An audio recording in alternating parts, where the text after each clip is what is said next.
Here's a quick update on the game's development. Progress continues on Osana. I am receiving the animations I need, the 3D models I need, and the audio I need. The new environment that's required for one of Osana's elimination methods is still in the design phase, but I think I'll be ready to move forward to the modeling phase very soon. I still can't give you an estimate for when Osana will be ready. I'm aiming to complete her before 2017, but she might require a little more time than that. After my last update video, a lot of programmers contacted me and offered to help me improve Yandere Simulator's frame rate. I'm very grateful to everyone who reached out to me and offered their assistance.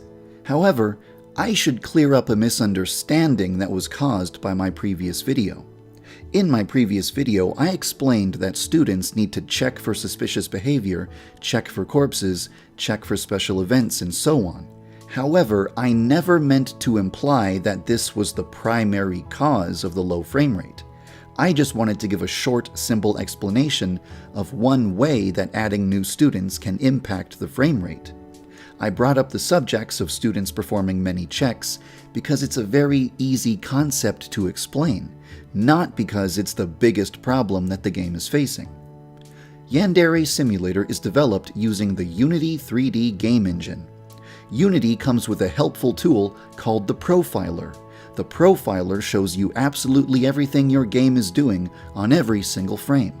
By looking at the Profiler, we can see what the real culprits of the low frame rate are.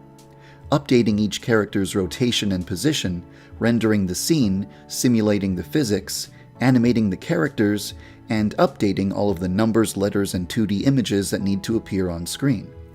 So, where are all of those checks that students are performing on every frame?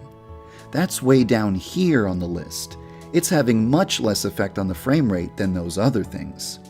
There's a part of me that wants to make a video elaborating about each of these issues, explaining how they impact the frame rate and describing all of the different solutions I've tried so far.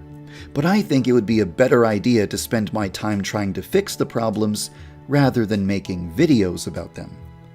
Over the past 2 weeks, I split my time in 3 ways.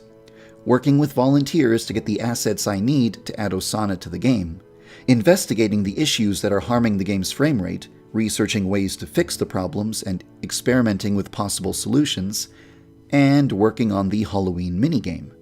Between those 3 things, there wasn't any time for me to add anything new to the game, so I don't have any cool new features to show off this week. I'm sorry. Hopefully, I'll have something cool to show you by November 15th or sooner. Along with this video, I'm releasing a new build that has some bug fixes and performance improvements.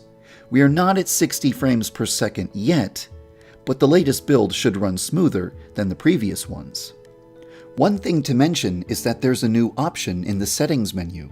This option will prevent characters from performing animations if they are more than 15 meters away from Yandere-chan.